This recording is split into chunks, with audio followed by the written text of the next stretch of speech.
Golf Cart Garage gets a ton of calls and emails just like this one. Ralph writes in, I'm concerned about fire safety in my golf cart storage area. What can I do to prevent fire? So it's time to ask Dave right now on GCGTV.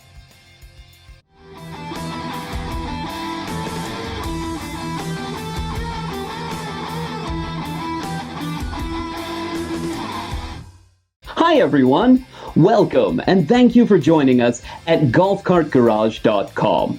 Today on GCGTV, we're covering the basics on avoiding golf cart fire hazards. Anyone who's seen me golf can tell you I have no advice on avoiding sand traps or water hazards, but on this one we can help. The truth is, golf cart fire safety is as simple as good ventilation and good maintenance.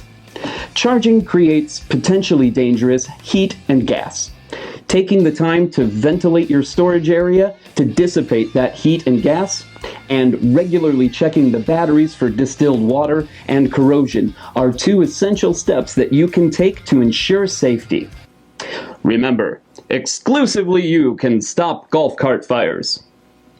Yeah, that's catchy enough and still avoids copyright infringement. Other simple tips include surge protection and keeping a dedicated fire extinguisher on hand, along with battery watering supplies like distilled water, gloves, and safety glasses.